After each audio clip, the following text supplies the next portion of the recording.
와예히는 오늘 그 4절 말씀을 보면 아담은 셋을 낳은 후 800년을 지내며 했을 때 그 단어가 와예히입니다.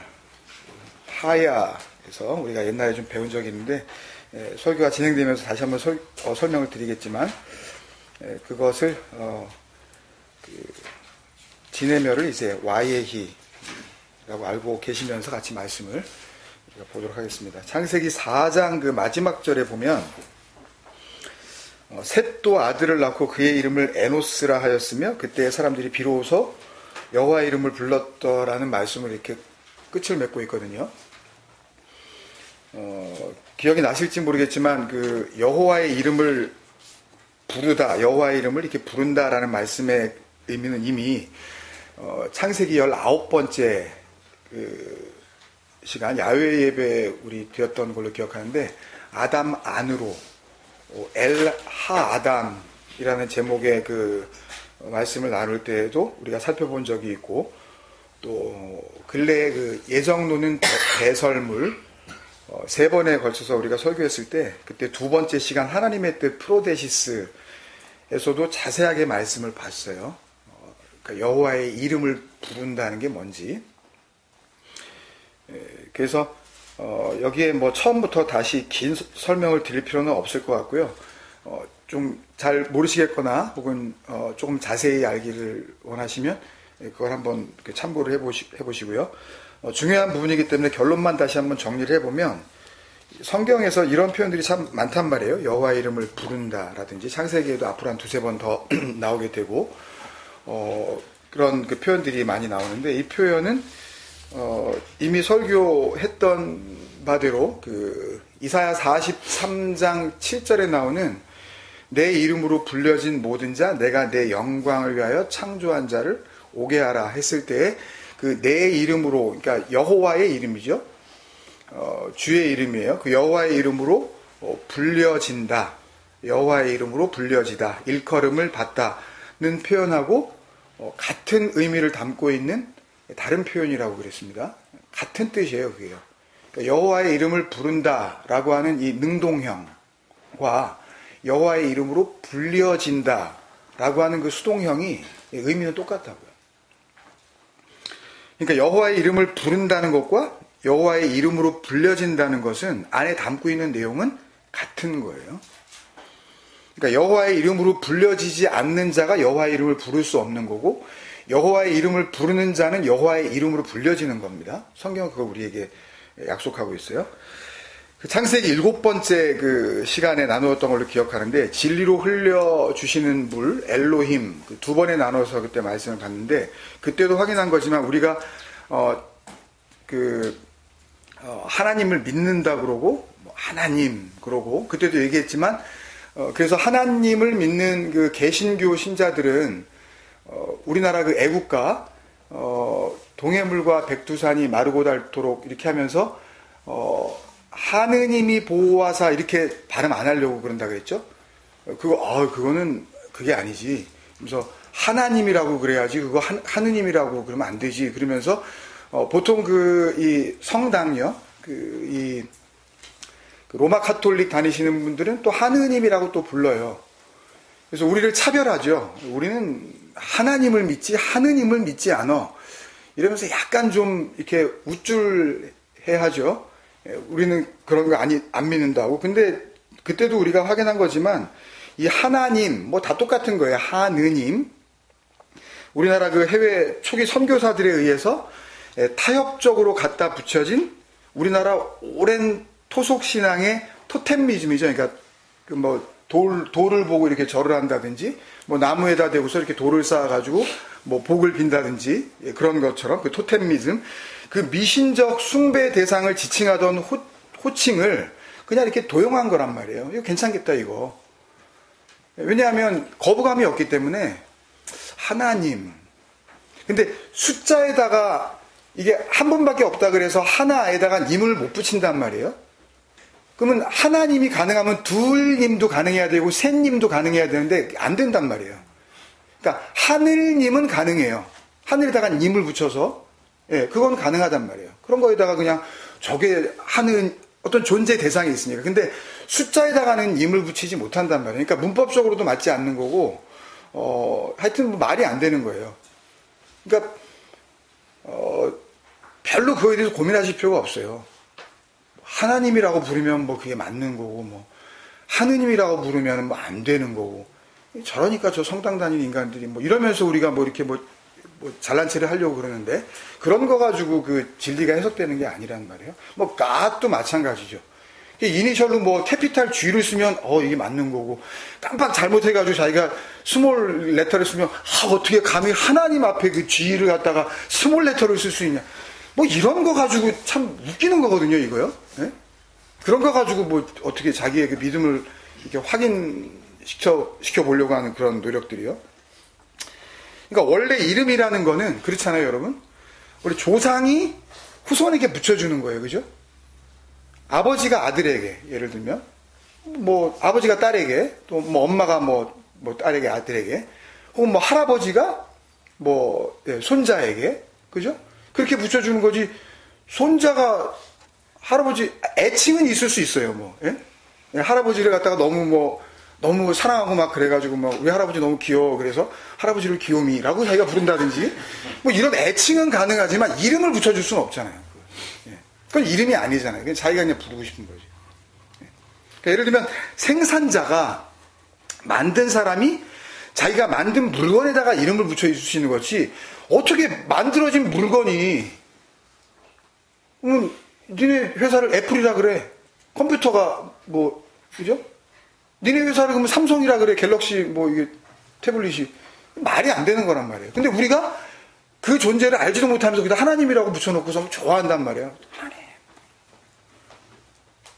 주여, 뭐 이러면 뭐 될 것 같은 그런 막 그 가능성이 막 내 안에서 막 이렇게 막 웃음치고, 나는 이 정도로 깊이 있는 신앙을 갖고 있다고 그렇게 된단 말이죠. 그러니까 먼저 있는 자가, 이름은 나중에 오는 자에게 붙여주는 게 이름이란 말이에요, 그죠? 그래서 하나님보다 앞선 존재가 없기 때문에 하나님의 이름은 누가 붙여줄 수도 없는 거고, 그래서 출애굽기 3장에 보면 그 하나님을 최초로 만나게 된 모세가 자꾸 당신 이름이 뭐냐고, 그러니까는 대답하시는 말씀이 나는 스스로 있는 자다, 그 에흐예 아쉘 에흐예 라고 이렇게 대답을 하셨는데, 그건 이름이 아니란 말이에요. 그건요, 그 지금 모세에게 나타나신 그 존재가 자기를 그냥 설명하시는 건데, 에흐예 아쉘 에흐예는 이게 말이 되는지는 모르겠지만 영어로 굳이 이거를 바꿨으면 being who being이에요. 그냥 있는 거예요. 그냥 설명할 길이 없으니까 이름도 없는 거고, 그러니까 존재하는 존재, 그런 뜻이에요. 진정한 존재. 그러니까 있는 거라는 의미 속에는 전에도 말씀드렸지만 그 존재가 진정한 존재고, 그 존재 아닌 나머지 모세를 포함한 너희 모두는 존재 아니야를 말씀하시는 거라 그랬잖아요. 그럼 우리는 존재가 아니라니까요. 이걸 휴먼 비잉이라고 우리가 그러는데, 휴먼 비잉일 수는 있어요. 그렇지만 그건 비잉은 아니라고요. 존재는 아니라고요. 우리는 이걸 살았다고 하면 복음은 들리지 않는 거예요. 이 땅에서 잘 먹고 잘 사시고 즐기고 누리실 수 있을지는 모르지만, 이걸 지으신 그분의 세계로 나중에 갈 수는 없어요. 그게 성경에서 우리에게 확실하게 보여주고 있는 길이란 말이에요. 그게? 그러니까 존재하는 존재는 분명히 있음을 확인시켜 주시는 그런 설명일 뿐이지 이름이 아니거든요. 그러니까 이름도 없으신 그분의 이름을, 그 여호와의 이름을 비로소 그들이 불렀다라는 그 의미는, 당연히 그들이 그 이름을 알고 뭐 하나님, 뭐 여호와여, 뭐 아도나이, 뭐 주여, 뭐 이렇게 뭐 소리를 내기 시작했다는 것이 아니라 그분의 존재 안으로, 그러니까 이름이 불렀다는 이야기는 그 이름으로 불려졌다는 말이라 그랬잖아요. 그분의 존재 안으로, 그분과 같은 존재의 그 가치 수준으로 그냥 들어갔다라는 이야기예요, 지금요. 구원을 이야기하는 겁니다, 지금. 단순히 그때 여호와의 이름을 이제부터는 사람들이 이제 알고 이렇게 불렀나 보네, 이제. 기특하네, 인간들이. 뭐 그런 의미가 아니고요. 그분 안으로 들어갔다라는 이야기예요. 그러니까 여기에 다 복음이 담겨져 있기 때문에 이게 지금 내 얘기로 들려져야 되는 겁니다, 이게요. 그냥 뭐 그때 뭐 아담과 뭐 셋과 뭐 에노스가 뭐 여호와 이름을 그때 굉장히 꽤 오래된 몇천 년 전의 얘기인데 그때도 뭐 하나님의 이름을 불렀대네. 그렇게 성경을 읽으시면 여기에는 아무런 은혜가 없는 거예요. 그렇게 하시면. 그래서 히브리 사람들에게 있어서 이 이름이라는 것은 이 쉔이라는 단어는 가인에게 그 표를 주사했을 때의 그 주사 기억나실지 모르겠지만 그게 숨이라 그랬죠. 기억나세요? 마음으로 품다, 생명으로 간직하다 그런 뜻이거든요. 그 숨이에요. 쉔이. 그러니까 우리나라가 말이 가지고 있는 뭐 이름, 네임으로는 설명할 수 없는 단어들이에요. 그러니까 쉔, 숨. 그러니까 여호와의 이름을 불렀다라는 것은 숨. 그 의미를 간직하기 시작했다는 거죠. 그러니까 그분의 존재 안으로 들어갔다는 그 의미고, 이 쉔, 이 호칭 자체가 가지고 있는 것이 그 이름으로 불려지는 그 사람의 존재 자체, 품고 있는 거기 때문에요. 누군가 그 사람의 이름을 불렀을 때 그 사람의 존재 자체, 그리고 그 존재 방식과 존재 이유를 단적으로 설명해주는 핵심 단어가 쉔이에요. 뭘 품고 있느냐는 거죠. 그러니까 그렇게 보면 세상은 딱 두 가지 이름밖에 없는 거예요. 자기 이름을 가지고 있는 자와 여호와의 이름을 가지고 있는 자, 둘밖에 없는 거예요. 그럼 우리가 다 구원받았다고 여기 앉아 계신 분들은 다 그렇게 생각하시잖아요. 하나님 믿고. 그러면 그 하나님이 볼 때는 내 이름이,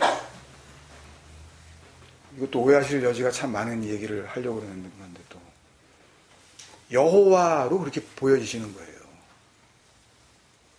그 유일한 존재인 그 존재 안으로 들어가 버렸기 때문에 존재가 없어진 게 아니라 그 존재로 보신다고요. 이해되실지 모르겠어요. 예를 들면 그 창세기 17장에 보면 하나님께서 99년 동안이나 아브람으로 불렸던 이름을 99년 그 이름으로 불린 거예요. 그거를 아브라함으로 이렇게 바꿔주시는 장면이 나오잖아요. 그죠? 아브람이라는 이 단어는 아부와 룸이 이렇게 더해져서 만든 이름인데, 아부는 여러 번 또 이것도 또 설명드렸으니까 잘 아시겠지만 아버지라고 이렇게 부르면서 그걸 집이라 그런단 말이에요. 성전 그래요. 하나님의 집, 그거를 아부라 그래요. 근데 그 여호와를 알고 집이 되면 그게 아부인데, 가인의 계열에서 나온 뭐 수금과 퉁소를 부는 자의 조상이 되었더라라는 식으로 그 장막에 거하는 자들의 조상이 되었, 이런 그런 아부가 되어져 버리면 그걸 하나님으로 믿는 거예요. 그러니까요. 가축치는 것, 그것을 자기의 성전 삼는, 그러니까 자기 삶의 이유로 삼는 거죠. 그러니까 이 아브라함에서 이 아부는 집, 성전, 아버지라는 의미의 히브리어 명사, 그 아부와 룸, 그러면 이게 교만함, 교만하다. 그러니까 스스로 높아지다 그런 뜻이거든요. 그러니까 내 자신이 내 자신을 인정하는 거예요. 나는 이런 사람이야, 나는. 그런 거 있죠. 누가 없어도 되는 거, 그냥. 내가 충분히 이렇게 과시하면서 살 수 있는 상태. 그걸 룸이라 그래요. 그러니까 아브람의 의미는 무슨 뜻이겠어요? 그러니까 교만의 아버지, 그런 뜻이에요. 아주 쉽게 풀이하면 스스로 높아져 있는 자들의 조상, 그런 뜻을 가지고 있어요.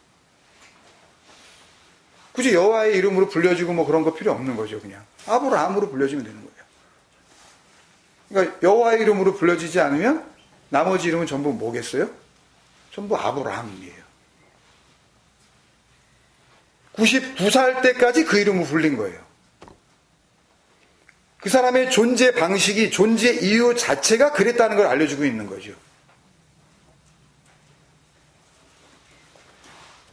그러니까 이건 그 사람이 참 교만했다라는 그런 의미를 이야기하는 거 아니라는 거 아시죠?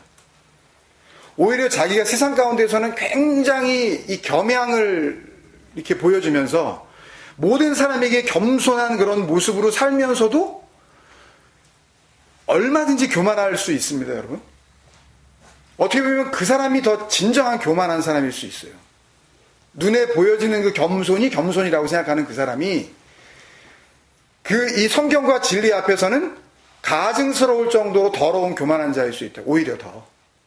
왜냐하면 그 겸손을 자기의 가치로 삼고 있기 때문에. 그리고 겸손하지 않은 자를 향하여서는 자기가 가지고 있는 겸손의 그 칼날을 뭐 무차별에 갖다 대니까 저 겸손하지 않아 저 인간 저거 하는 진리의 세계를 모르고 아예 복음과 성경에 대해서 모르는 사람이 그렇다면 뭐 그러려니 하겠지만 하나님을 믿는다고 하는 자가 겸손이라는 자기의 잣대를 가지고 저거 겸손하죠. 겸손이 뭔지도 모르고 자기가 아브람인지도 모르는. 근데 그렇게 스스로 높아져서 결국 자기 자신을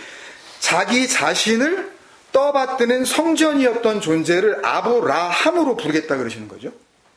그럼 여기에 뭔가 복음이 또 남겨져 있겠죠. 뭐 심심해가지고 뭐 멀쩡히 99년 부르던 이름을 뭐 이름 바꾸는 게 이렇게 대단한 일이라고 그걸 바꾸는 작업을 하고 뭐 이렇게 뭐 그걸 기록하게 하시고 그랬겠어요. 거기에 분명히 뭔가 복음과 은혜와 능력이 거기에 있기 때문에. 그러니까 아브라함은 창세기 17장 그 말씀 나온 5절에 보면 여러 민족의 아버지가 되게 하느냐 이렇게 돼 있어서 보통 우리가 아브라함이라는 그 이름의 의미를 그냥 모든 뭐 민족의 아버지, 모든 뭐 사람들의 뭐 아버지 뭐 이렇게 알고 계신데 좀 더 정확히 이 단어를 살펴보면 아까 그 아브람 해서 그 아부 하나님의 성전에다가 이 라함은 여러분들이 잘 아시는 거예요. 그 호세아서에 보면 하나님께서 이 호세아 선지자에게 고멜에게 가서 이렇게 결혼하게 하시죠. 약간의 번역에 그것도 문제가 있지만, 그러니까 음란한 여자인 음란한 고멜에게 가서 결혼하라 그렇게 돼 있지만, 그 원어에 보면 음란하게 결혼하라 그렇게 돼 있어요. 그러니까 고멜이 음란한 게 아니라 우리는 고멜을 생각할 때 참 음란한 여자 뭐 이렇게 하고 뭐 도망가고 그게 아니라 음란하게 결혼을 하라고 이렇게 그런 하여튼 표현인데 거기에서 애를 셋을 낳게 되죠. 첫 번째 아들을 낳고 이스르엘이라고 이름을 지으라 그러시고 둘째 딸을 낳고 희한한 이름을 짓게 하시죠. 그게 뭐예요? 루하마죠. 그 루하마예요. 그게 긍휼히 여기다. 루하마는 로는 아닌 거라 그랬죠. 로토브는 악, 예? 선하지 않은 거 그런 뜻이라고 했죠. 기억나시죠? 로가 앞에 붙이면 긍휼히 여김을 받지 못하는 자. 굉장히 이름을 뭐 그렇게 짓겠어요? 예. 참 용서받지 못할 딸내미 뭐 이런 의미죠. 예, 사랑받지 못하는 그런 뭐 여자 이런 의미란 말이에요. 루하마는 이 루하마예요. 예. 원래 그 원형이 라함이거든요. 루하마 라함이거든요. 그래서 아부 라함이 된 거예요. 그러면 루하마는 불쌍히 여김을 받지 못할 자, 하나님의 사랑을 받지 못하는 자, 긍휼히 여김을 받지 못하는 자인데 그냥 라함이니까 로를 뺐으니까 뭐겠어요? 불쌍히 여김을 받는 자, 하나님의 그 사랑을 받는 자, 긍휼히 여김을 받는 자, 은혜를 받은 자 그런 의미겠죠, 그죠? 그거 만나서 지어진 이름이 아브라함이에요. 그럼 아브라함의 뜻은 뭐겠어요? 긍휼히 여김을 받은 아버지, 은혜를 받은 집, 하나님의 사랑이 임하시는 거하시는 성전 그런 의미입니다. 그냥 이 한 단어에 하나님의 약속과 구원 계획이 다 담겨져 있는 거예요. 쉽죠? 네. 우리 할아버지 그 표현 사투리처럼 쉽죠? 네. 분명한 구원의 계획, 하나님의 약속이 뭔지 그걸 담고 있는 그냥 복음 그 자체로서 이릅니다. 사실 성경은 쉬운데 여기가 알기까지는 이렇게 까드리면은 쉬운데요. 예, 까드리지 않으면 뭔지 모르잖아요. 껍데기 붙고 이거를 갖다가 뭐 어떻게 해야 돼 이거 참 어렵죠. 이게 하나님과 성경이 생각하고 있는 이름의 가치예요. 쉔, 숨, 품고 있는 거죠. 이제는 아브람이 아니라 은혜를 품고 있는 거란 말이에요. 이게 연결이 되세요? 쉔은 그런 거예요. 이름은 품고 있는 거예요. 자기가 생명으로. 그러니까 4장 마지막 절에 여호와의 이름을 부르는 사람들이 비로소 있었다는 그 의미는 하나님의 존재가 뭔지에 대해서는 말할 것도 없고 그 여호와 하나님이 존재하는 방식, 존재하는 이유. 사람에 대해서 여호와가 존재하는 이유는 사람을 향한 하나님의 약속, 어떻게 구원하시겠다라고 하는 그 진리, 하나님의 열심, 이런 거란 말이에요. 여기에 눈이 열린 자들이 있었다는 말씀을 하고 계신 거죠. 그러니까 그렇게 진리의 눈이 열린 그 하나님의 약속에 눈을 뜬 그 가계가, 그 패밀리 라인이, 그 족보가 지난번 야외 예배 때 나눈 말씀 그 창세기 46번 그 만나야 할 자 마차에서 말씀드렸다시피 아담, 셋, 에노스, 에녹, 노아, 아브라함, 이삭, 야곱 그리고 이어서 예수 그리스도에게까지 이어지는 구원의 족보.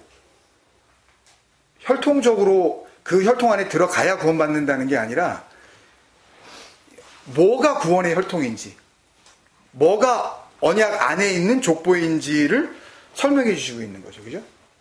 그러니까 그게 누가복음 3장에 있었잖아요. 그러니까 누가복음 3장에 나오는 그 에노스, 셋, 아담, 하나님으로 거슬러 올라가는 그 예수님의 구원의 족보. 실존했던 인물들을 배경으로 한 구원의 족보를 이야기하고 있잖아요. 실존 인물들을 지금 이야기하고 있는 거란 말입니다. 이건요. 예. 그러니까 지금 그 족보가 지금 이 창세기 5장에 그대로 열거되고 있다는 이야기는 누가복음 3장의 그 예수 그리스도로 연결되는 구원의 족보와 지금 창세기 5장에 다 읽진 않았지만 쭉 이제 연결되어지는 그 족보가 똑같다는 이야기는 창세기 5장은 누가복음 3장의 이야기를 지금 하려고 하시는 거고 창세기 5장은 우리가 지난주까지 살펴봤었던 창세기 4장과는 달리 약속의 표, 오트, 하나님의 구원이 무엇인지를 설명하는 상징물. 그죠? 그러니까 그게 뭔지 아는 거죠. 껍데기가 아닌 그 내용이 뭔지. 그거를 알게 된 자들이 자기의 마음으로 그 하나님의 약속을 생명으로 품게 된 자들. 그들을 예수 그리스도와 똑같은 자들로 그려내시고 있는 거란 말이에요. 창세기 5장에서. 그들이 예수 그리스도라는 이야기가 아니라 이런 삶이 예수 그리스도의 그 삶과 같은 내용의 삶이다. 내용이 같다. 라고 지금 우리에게 알려주고 계시는 거예요. 그러니까 역사 가운데에서 정말 그런 사람들이 있었다는 거예요. 그러니까 구원은 그 이스라엘 거기 무슨 골고다 거기에 나무가 꽂혀지고 그 이후에 그 예수를 믿고 십자가를 이렇게 하고 그 사람들에게만 구원이 있는 것이 아니라 그런 얘기를 하거든요. 그리스도 전에는 구원이 없었다고 그런 얘기를 한단 말이에요. 성경이 그걸 이야기한다고. 근데 예수님은 모세가 쓴 모든 글과 시편과 구약에 있는 모든 예언들이 내 얘기였어 라고 했다면 그러면 그 전에도 그 구원과 그 은혜는 이미 벌써 우리에게 주어지고 있었다는 얘기라는 말이에요. 누군가는 그 십자가를 알았다니까요. 그 약속이 뭔지를. 그러니까 실제로 그런 사람들이 있었다는 것을 우리에게 알려주고 계시는 거예요. 왜 이걸 알려주실까요? 왜?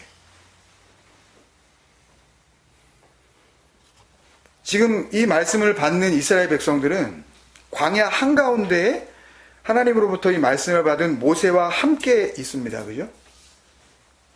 이걸 스데반 집사가 사도행전 7장 38절에서 뭐라 그랬죠? 광야 교회라 그랬죠. 광야 에클레시아라 그랬죠. 엔 에르모스 에클레시아라 그랬단 말이에요. 광야 교회들이 있다는 거죠. 그러니까 뭔가 불려진 자들이 있다는 거예요. 그때도. 그리고 오고 오는 모든 세대 속에서 지금 우리가 살고 있는 바로 오늘 지금 이 시간까지 그 우리가 알 수 없는 그 긴 시간 동안 오고 오는 모든 그 제네레이션 속에서 모세와 함께 있는, 모세는 뭘 상징하죠? 성경에서? 율법을 상징하죠. 율법과 함께 그것을 껍데기로만 보지 않고 그 표에 담겨져 있는 내용으로서 그걸 간직하게 된 그 진리와 함께 하게 될 그 교회들, 그 에클레시아들, 영적 이스라엘들 또 있는 거죠. 그게 역사 속에서 분명히 있다. 이런 사람들이. 그러니까 부르시면 나와야 할 죽음 가운데 있었던 에클레시아들, 저와 여러분, 그들이 이 기록된 말씀을 읽고 죽은 자를 살리시는 하나님의 음성을 듣는 거예요. 그리고 우리에게 살 길이 열리고, 그래서 길과 진리와 생명이 무엇인지 분명히 알게 되고, 그래서 내가 그 길 위에, 그 진리 위에, 그 생명 위에 세워짐으로 말미암아 내가 곧 뭐가 되는 거예요? 또 길과 진리와 생명이 되는 거예요. 이걸 가지고 또 참 그 위험한 발언을 하네. 또 그러실지 모르지만, 그러면 예수의 그 길 따로 있고, 그러면 나는 언제나 그러면 주님께서 줄기차게 내가 너희 안에, 너희가 내 안에, 뭐 아버지가 내 안에, 뭐 내가, 그럼 이거는 어떻게 설명하실 거예요? 내가 반드시 길이 돼야 된다니까요, 진리가?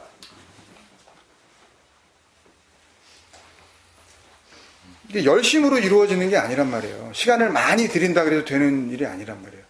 그래서 어제 청년들하고도 잠깐 이야기했지만, 그런 거에 제발 속지 말란 말이에요. 차라리 그런 교회 다닐 바에는 다니지 마시고 그냥 공부 열심히 하세요. 차라리 그 시간에. 그 쓸데없는 시간입니다. 그거 진짜. 이제는 제발 좀 말려주세요. 부모님들이 그 진리를 아셨다면. 그러지 말라고. 혹 다툼이 나도 할 수 없어요. 참을 만큼 참았거든요. 저도요. 여러 해 동안. 이제 그러지 말라 그러세요. 아무 의미도 없어요. 언제까지 기다리실 거예요? 얘기를 나누세요. 여러분들이 받은 은혜가 뭔지, 지난날 내가 헤매었었던 잘못된 길이라고 생각지도 못하고 그 길을 따랐었던 것이 뭔지 좀 얘기를 하시라고요. 이게 진짜 생명이라고 여러분들 말씀하시잖아요. 근데 왜 그냥 방치하시죠? 한번 뜨거운 맛을 봐야 돼. 세상이 얼마나 험한지 네 스스로가 한번 겪어야 돼. 한번 그거 두고 보시는 거예요? 응? 그런 그 예를 옛날에 드린 적이 있잖아요. 아기가 그냥 겨우 기면서 이렇게 하는데 이게 다리미 이렇게 뜨겁게 켜놨는데 만약에 그걸 이렇게 다가가면 한번 손 대봐 한번 확 한번 뒤어봐야지 이것이 정신 차리지. 그러면서 손 대게 하는 부모 있습니까? 안돼 걔가 으앙하고 울지언정 그거 말릴 거 아니에요. 근데 그게 생명의 길이 아니라는 걸 아시는 분들이 왜 그냥 방치하시냐고요. 왜 그런 건 놔두시냐고요. 왜. 네 할 대로 한번 해봐. 뭐 너도 한번 뜨거운 맛을 봐보고 그 비진리가 진리인 줄 알고 착각하는 그 교회에 나와가지고 한번 네가 가지고 있는 그 생명이라는 것을 그 목사에게 한번 발로 한번 채워가지고 한번 뜨거운 맛을 봐야 그제야 정신 차리고 일이 돌아오지. 물론 그럴 수도 있어요. 그러나 대화를 좀 하시라고요. 이 진리를 품으셨다면. 네가 가고 있는 길이 뭔지, 네가 지금 어디에 서 있는지, 네가 진리라고 생각하는 게 그게 진짜 복음인지. 쉽지는 않아요. 그죠? 다툼이 일어날 수도 있어요. 그러니까 그 구원의 길, 예수 그리스도에게 연결된 사람들이 실제로 역사 속에서 있었다는 증거를 지금 보여주고 계시는 거예요. 창세기 5장을 통해서. 진짜 있었다. 창세기 4장처럼 살지 말고 창세기 5장처럼 살다가 오라고 생명의 길을 보여주시는 거죠. 뭐 내용을 알아야지 뭐 어떻게 사는지 말든지 하지. 그 말씀의 내용을 알지 못하고 껍데기로만 그냥 읽으면 뭐 되게도 오래 살았네. 뭐 900살 넘게 살고 좋겠네. 뭐 그 정도로 읽고 뭐 말고 뭐 응?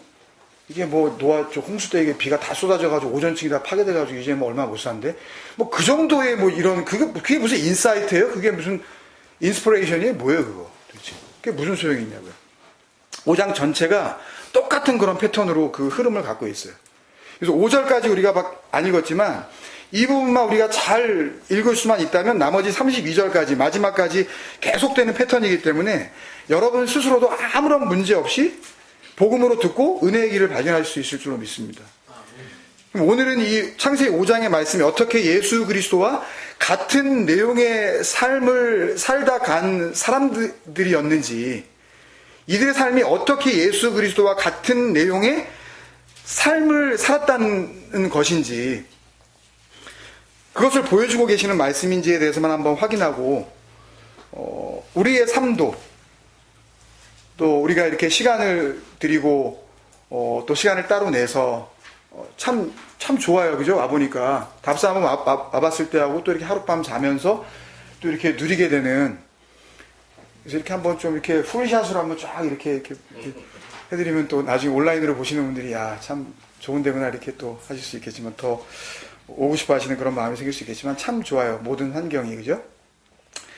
그러니까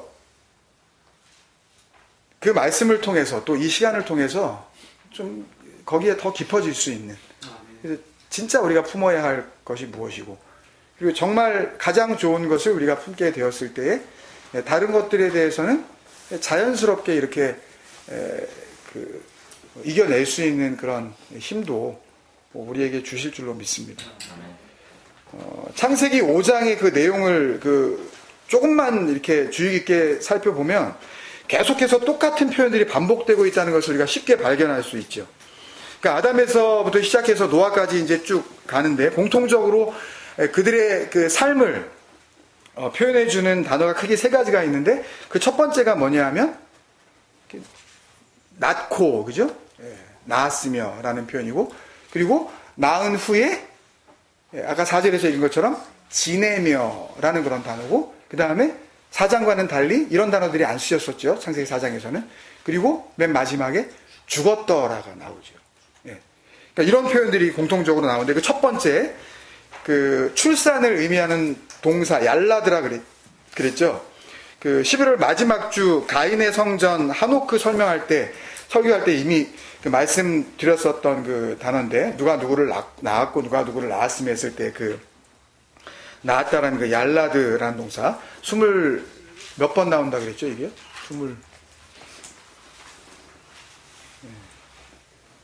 28번 나온다 그랬죠? 그런 게 중요한 건 아닌데, 이제 그런 것들이 하나의 체크 포인트가 되는 거죠. 내가 그 말씀을 얼마나 이렇게 잘 좀 되새기고 있는가, 이런 것들이 도구가 될 수 있습니다. 하여튼, 근데 이 창세기 5장의 얄라드는 창세기 4장의 그 얄라드와 다르다 그랬죠. 창세기 4장은 하나님의 은혜, 하나님의 그 진리와는 아무런 상관없는, 둘이 좋아서 그냥 만나서 순전히 인간적이고, 죄송합니다, 동물적인 출산이었다 그랬죠. 그러니까 아무리 고상한 척 하더라도 진리와 복음을 알지 못하는 상태에서 낳게 되어지는 후손들은 전부 그 동물적인 그냥 생산일 뿐이에요. 그에 반해서 창세기 5장의 출산은 전부 하나님의 은혜가 개입되어져 있는 출산이라는 의미에서 하나님께서 섬기셨다, 하나님께서 일하셨다 라는 그런 증거로 사역 능동형 동사, 좀 어려운 부분이었죠. 히필 동사라는 형태를 쓰고 있다 그랬잖아요. 그죠? 하나님께서 은혜로 낳게 하셨다는 거죠. 그게 뭔지 누가복음 1장에 보면 예수 그리스도의 출산, 그 얄라드의 출산, 그 히필형, 하나님께서 역사하시는 은혜로 말미암아 낳게 되어지는 그 근거를 우리에게 알려주고 있는데, 누가복음 1장 26절부터 31절까지 제가 보겠습니다. 26절, 여섯째 딸이라는 것은 뭐로부터 여섯째 딸이라는 거죠? 누구의 여섯째 딸? 그 친족인 엘리자베스가 나이 들었는데 아기를 가졌죠. 그게 나중에 세례 요한으로 이제 출산이 되는 그 아기가 가져진 지가 이제 6개월 됐을 때 여섯째 딸에 천사 가브리엘이, 이거 어저께 잠깐 말씀드렸지만 이런 거 가지고 이게 천사가 나타났네 그러시면 안 돼요. 앙겔로스 게브레엘이라는 말은 메신저 God person. 그런 뜻이에요, 그냥.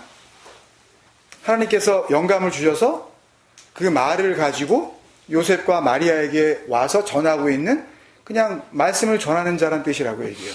천사가 이렇게 하고 왔다는 게 아니라 좋겠네, 천사도 보고 나도 천사를 보여주시옵소서. 그러면 진짜 천사가 나타납니다, 그거. 예, 꿈에서라도 나타나가지고 뭐 삼신할머니가 나타나든 뭐가 나타납니다. 또 그러면 또 내가 그렇게 바랬더니 그게 나타났다고 그러고 또 그걸 붙잡죠. 내가 천사 만났다고 붙잡으시든지 말든지 하여튼 그런 거 아니에요. 나중에 유다서, 요한계시록 뭐 이런 데 보면 또 천사장 미가엘이 나오죠. 그러니까 말씀을 전하는 자로서의 천사장, 그러니까 이 가장 뭐 우두머리 그런 뜻입니다. 뭐 예를 들면서 리더급 가운데 미카엘이라는 것은 누가 하나님보다 더 나으랴 그런 뜻이잖아요. 그러니까 그런 이름에 있어서 뭔가 의미를 담고 있는 거지. 천사들이 쭉 있는 가운데 이제 그 중에서 천사장이 또 미가엘이 되는데 나도 천사장을 어차피 천사 만날 바에 그냥 천사장을 좀 만나봤으면 이렇게. 네. 그러면 마귀 왕이 옵니다. 그러면. 네. 천사 가브리엘이 하나님의 보내심을 받아 그냥 말씀을 듣고 거기 가서 전달하게 되는 거예요. 선지자들이 말씀을 듣고 마음 가운데 그 계시를 받아 누군가에 가서 전달할 수 있는 것처럼. 받아 갈릴리 나사렛이란 동네에 가서 다윗의 자손 요셉이라는 사람과 약혼한 처녀에게 이르니 그 처녀의 이름은 마리아라. 그에게 들어가 이르되 은혜를 받은 자여 케카리토메네. 이게 케카리토메네가 카리스는 아시죠? 예, 은혜를 받은 자여. 그런 뜻이에요. 은혜를 받다. 그런 뜻이에요. 은혜를 받는 게 되는 거예요. 그래서 무슨 일이 벌어지죠? 평안할지어다 주께서 너와 함께 하시도다. 그죠? 이게 다 그 히필형 동사, 하나님께서 섬기시는 그 동사 얄라들을 의미하고 있는 거죠. 은혜가 주어지다. 그리고 하나님이 함께 하시다. 이게 다 낳는 거예요. 애기 뱉는 거를 갖다가 낳는다 그러는 게 아니라 정말 낳는 거는 내 안에 하나님의 아들로서의 그 생명을 품는 거죠.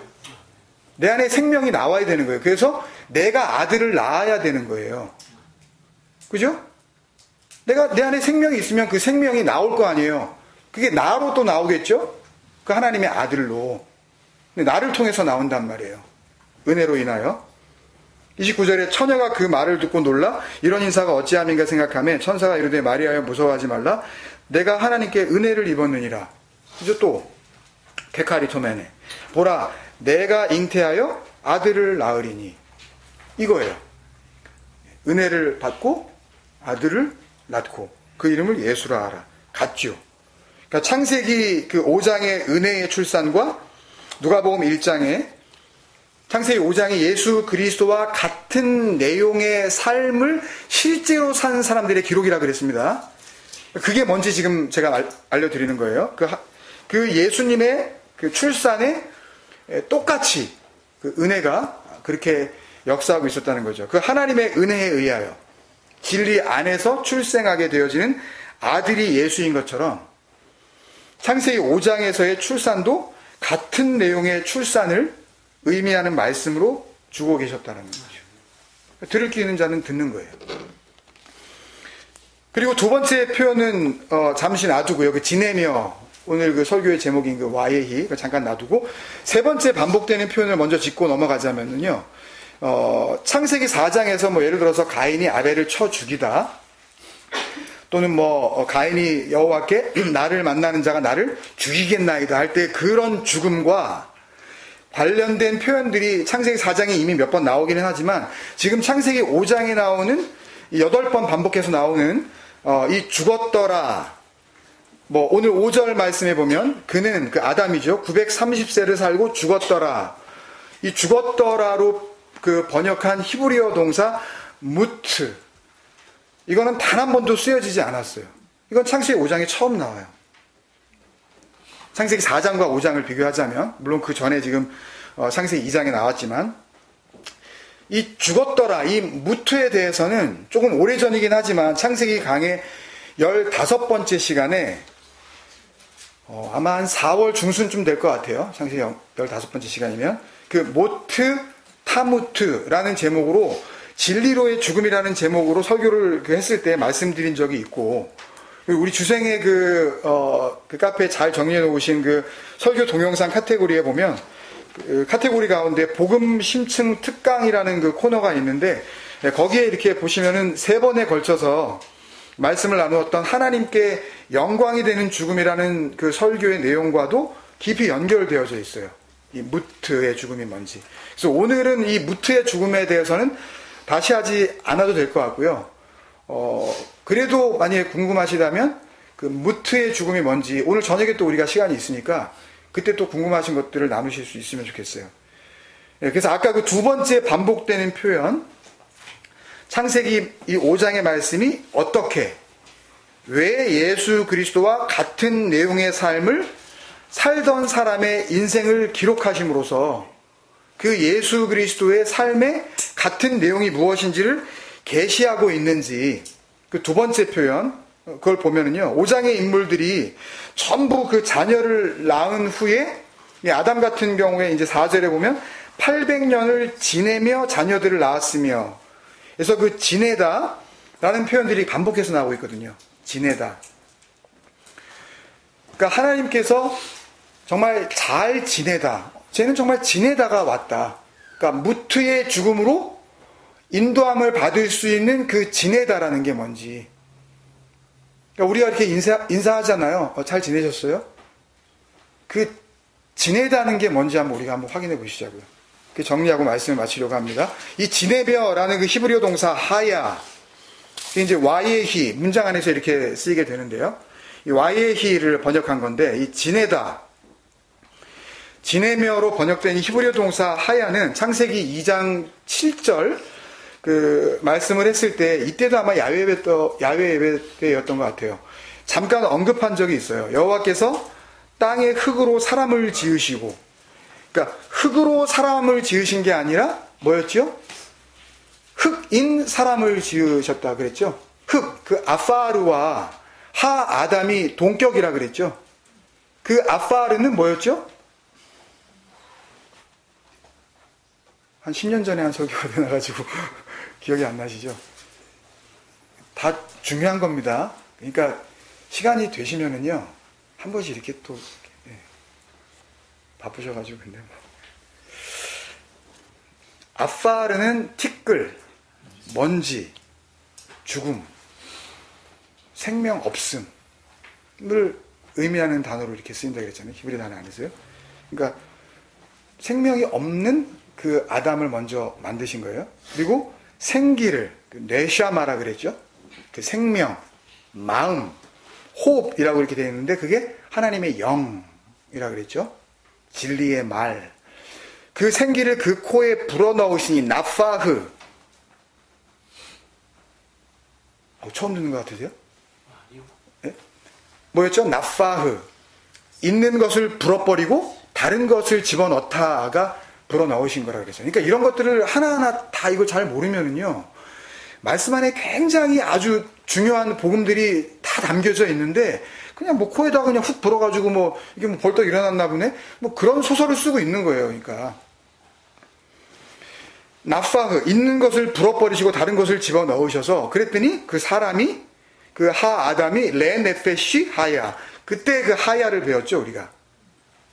그러니까 사람이 생명이 된지라, 그러니까 죽음이었던 그 사람이 그 진리의 말씀을 받고, 그리고 자기가 가지고 있었던 그 죽음이 몰아져 나가고, 그 생명인 말씀이, 진리가 그 안으로 들어오므로 말미암아, 이게 쉐엠이죠. 이름, 숨, 마음으로 품다. 똑같은 건데 그냥 이렇게도 표현해 보시고, 이걸 못 알아들으면 또 요거라도 좀 붙잡을까봐 요것도 이렇게 설명해 보시고, 또 요게 안 되면 또 그 다음 거 가지고 또 이렇게, 그게 성경이 이렇게 두꺼워진 거예요 사실은.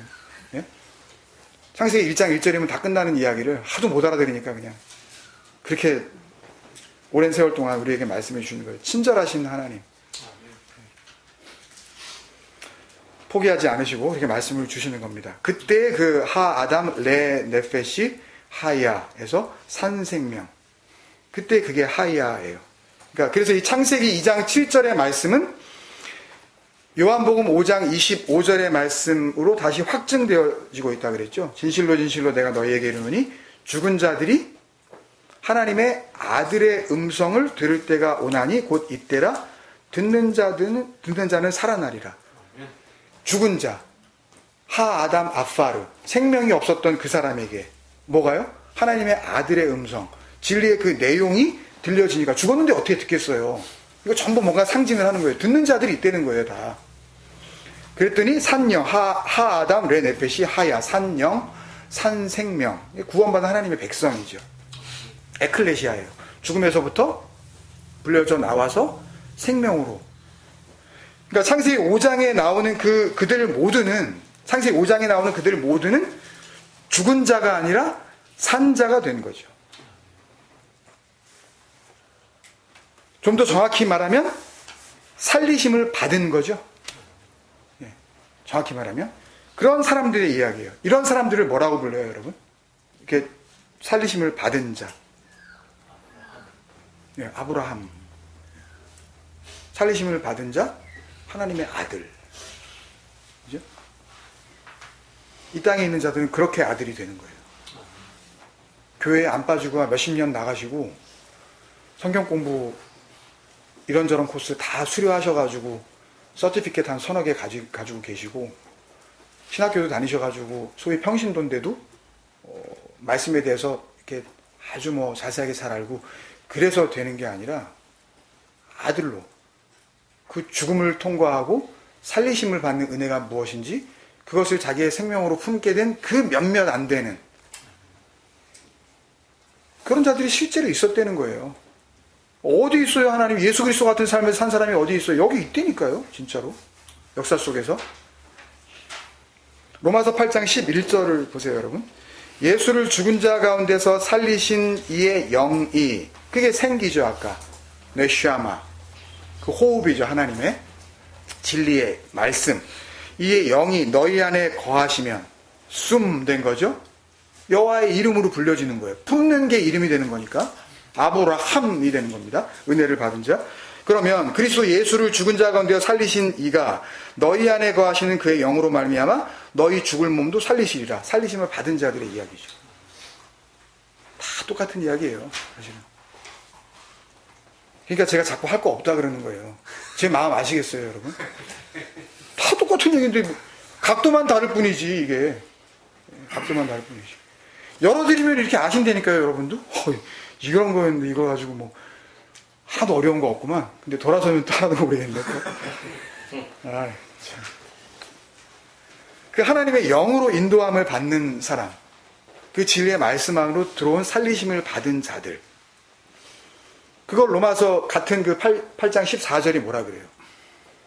무릇 하나님의 영으로 인도함을 받은 사람은 곧 사람의 아들이 아니라 하나님의 아들이에요. 어제도 이렇게 같이 말씀 나누시면서 그 얘기 드렸지만, 이게 개의 자녀는 개입니다. 네? 이게 동영상에 나가기 때문에 그 나쁜 말을 쓸 수 없어서. 사람의 자녀는 사람이에요. 하나님의 자녀가 어떻게 사람이겠냐고요. 어떻게 그럴싸한 상당히 변화된, 그래서 거의 성질을 내지 않는, 어떻게 상당히 좋아진, 세상 누구보다도 정말 거룩한 성인 같은, 성격이 무지하게 좋은, 잘 참는, 아니라니까요. 그런 걸로 설명되는 게 아니에요. 하나님이 되는 겁니다. 이걸 잘 오해하지 말고 들으셔야 돼요. 예? 나중에 그 아버지의 그 아들이 그 아버지가 되잖아요. 그 하나님 아버지의 그 아들이 아버지 아부가 되는 거라니까요. 성전이 되는 거라니까요. 그걸요. 그걸 아버지라고 부르고 하나님의 성전이라고 그러고 집이라고 그러고 그게 하나님의 나라라 그러는 거란 말이에요. 그걸 하늘이라 그래요. 그러니까 이대로 이 아들, 그러니까 이대로 아들이 되어져서 무트하면 이 아들로 살다가 다 이룬 그 완성의 죽음, 그 예수 그리스도께서 그 아들이 되시는 그 과정 가운데, 완성하시는 그 가운데 다 이루었다. 그 하나님의 아들로서의 완성의 죽음을 맞이하게 된 거예요, 그들은. 육신을 벗어나서 완전히 그 영원한 아버지의 나라로 들어가게 된 거죠. 그 나라는 누구만 받는 거예요? 상속은 누구만 받아요? 아들만. 교회 열심히 다닌 사람이 받는 게 아니라 아들이 된 자가 받는 거예요. 그걸 우리는 나눠야 되는 거예요. 아들에게만 주어지는 아버지 나라에 들어가는 겁니다. 그러니까 창세기 5장은 예수 그리스도께서 하나님의 아들로 완성되는 그 죽음을 죽으셨던 것처럼 그렇게 하나님의 아들들이 되는 무트의 죽음을 맞이한 인생들의 이름을 그렇게 지내며 그 와히예의 그 살리심을 받은 그 지내며의 삶을 산 사람들의 그 실제적인 삶을 기록한 거죠. 그래서 창세기 4장에는 지내며가 안 나오는 거예요. 그러니까 잘 지내신다는 게 뭔지 아시겠어요? 몸은 아플 수도 있어요. 돈은 모자랄 수도 있습니다. 애들은 지지리도 말을 안 들을 수 있어요. 하는 일마다 잘 안 될 수 있습니다. 그렇지만 그거는 잘 지내며 그런 거하고 못 지내며 그런 거하고 상관이 없어요. 진짜 잘 지내는 거는 이걸 알아야 되는 거예요. 이 은혜로 살리심을 받는 거예요. 그리고 그렇게 그 지내며 그 살리심을 받은 은혜 가운데에 살아가는 걸 그거를 잘 지낸다. 이 땅에서 잘 지내다가 온 자라고 그러시는 거라고요. 다 알려주신단 말이에요. 그걸요. 그럼 이 육신을 입고 왜 살아야 되냐고 알려주신단 말이에요. 그 네샤마 진리의 말씀이 들어와서 살아난 자들의 이야기. 그래서 그 생기 하나님의 그 진리의 말씀을 받고 살아난 생명들이 있을 거라고 우리에게 알려주시는 그 구원의 복음을 선포하는 그 이야기인 거죠. 그것을 잘 설명한 그 예언서가 에스겔서에 나오는 그 에스겔 골짜기 그 마른 뼈 이야기로 다시 그 복음을 설명하시는 거죠. 단순히 뭐 종말론을 이야기한다든지 신비한 어떤 예언을 이야기하는 것이 아니라 복음을 설명하시고 계시는 이야기예요. 에스겔서, 다니엘서 이런 것들이 다. 요한계시록도 마찬가지고. 그 잘 지내며 이 하이야 죽음 가운데 살리심을 받는 거라 그랬습니다. 지내면은 은혜로 말미암아 다시 살게 된 자들. 이 표현을 그대로 사용하고 있어요. 에스겔서 37장 1절부터 6절까지 우리 같이 읽고 맞추도록 하겠습니다. 에스겔서 그냥 읽으시면 알아요. 에스겔서 37장 1절에서부터 6절 시작. 여호와께서 권능으로 내게 임재하시고 그의 영으로 나를 데리시고 가서 골짜기 가운데 두셨는데 거기 뼈가 가득하더라. 나를 그 뼈 사방으로 지나가게 하시기로 본즉 그 골짜기 지면에 뼈가 심이 많고 아주 말랐더라. 그가 내게 이르시되 인자야 이 뼈들이 능히 살 수 있겠느냐 하시기로 내가 대답하되 주 여호와여 주께서 아시나이다. 또 내게 이르시되 너는 이 모든 뼈들에게 대언하여 이르기를 너희 마른 뼈들아 여호와의 말씀을 들을지어다. 주 여호와께서 이 뼈들에게 이같이 말씀하시기를 내가 생기를 너희에게 들어가게 하리니 너희가 살아나리라. 와예히예요 이게. 6절 다같이 너희 위에 힘줄을 두고 살을 입히고 가죽으로 덮고 너희 속에 생기를 넣으리니 너희가 살아나리라. 뭐겠어요 이게요? 지내며예요 이게. 지내며. 또 내가 여호와인 줄 너희가 알리라 하셨다라. 뭐가 여호와인지 알게 되는 자들이 있는 거죠. 마른 뼈가 뭔 소리를 듣겠어요? 네? 마른 뼈가 어떻게 살아납니까? 이건 뭔가 지금 상징하고 있는 거 아니에요. 그 뼈들에게 들려져야 할 소리가 있다는 거죠. 그거를 들었더니 그 뼈들이 살아나더라는 거예요. 창세기 5장을 통해서 하나님께서 이 살리시는 은혜를 우리에게 확인시켜 주시려고 하시는 겁니다. 얄라드 하나님으로 말미암아 그 은혜 가운데에 생명을 낳고 그 낳은 생명이 다시 또 그 얄라드 하나님의 은혜 가운데에 또 생명을 낳고 그리고 와예히 그 살리시는 은혜 가운데에 잘 지내다가 이 땅 가운데 그렇게 살다가 오라 하실 때의 무트 그 완성된 진리의 그 완성의 죽음으로 예수 그리스도와 똑같이 그 같은 내용의 삶의 그 본질로 그렇게 하나님의 나라로 들어가는 살리심을 받는 아들들만 많이 들어갈 수 있는 그 나라가 있다는 것을 우리에게 말씀을 통해서 정확하게 알려주시고 계시는 거죠. 그 은혜 가운데 여러분들이 잘 지내시다가 올 때는 우리가 순서가 있지만 갈 때는 순서가 없다 그러지 않습니까? 그 순서에 구애받지 않아도 되어지는 그런 잘 지내시는 그런 은혜의 삶을 사시기를 주님의 이름으로 축원드립니다. 같이 한번 기도하시겠습니다.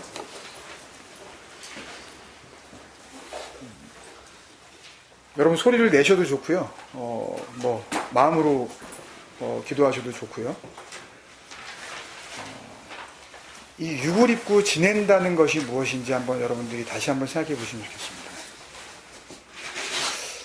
우리는 생각할 때 하나님을 믿는다 그러면 뭐 문제도 없어진다 그러고 하나님께 열심을 내고 하나님께 많이 갖다 바치고 이렇게 하면 뭐 좋은 일만 있을 거라고 그렇게 알고 있었는데 열심히 믿어도 뭐 별로 뭐 별반 차이가 없는 것 같고 뭐 이런 쪽으로 우리가 잘못된 것들을 가지고 하나님을 이렇게 재단하려고 하지 않았었나 하는 그런 생각도 우리가 한번 돌아봅니다. 정말 생명을 낳는다는 게 뭔지, 그리고 눈에 보이는 내 새끼가 이렇게 나와서 그 핏덩이가 걸어다니고 이렇게 성장하는 그 의미가 뭔지, 그리고 내가 이 육신을 입고 이 땅 가운데에서 지낸다는 게 뭔지, 그리고 단언컨대 여기서 안 죽을 분 한 분도 없지 않습니까? 그 죽음을 맞이한다는 그 의미가 무엇인지, 그 진리와 그 은혜와 그 내용을 알지 못하면 살아도 사는 게 아니고 지내도 지내는 게 아닙니다. 애를 낳아도 애를 낳은 게 아니고 그 생명이 아니라는 것을 우리가 알았습니다. 주님, 내가 진정한 생명을 낳은 자가 되게 하여 주옵소서. 내가 낳은 자녀가 하나님 앞에서 생명으로 인정받게 하여 주옵소서. 내가 은혜 가운데 살리심을 받아서 죽어봐야 알죠. 다시는 이런 소리 하지 마세요. 어디 가서 진리를 아시는 분들이라면. 아니라니까요. 여기서 알고 그 나라에 가는 거지, 내가 뭐 아들인지 아닌지도 모르는 상태에서 죽어봤더니 아들이네? 그런 거 아니라니까요. 알고 가는 거예요. 그 진리를 품고 가는 거란 말입니다. 내 이름이 뭔지, 내가 아브람인지 아브라함인지 알고 가는 거예요. 그리고 진리의 완성으로 내가 주님 앞에 부르심을 받을 때 다 이루었다라고 우리는 고백하고 갈 수 있는 자가 되는 겁니다. 그렇게 지내게 하여 주옵소서. 같이 한번 기도하고 마치도록 하겠습니다.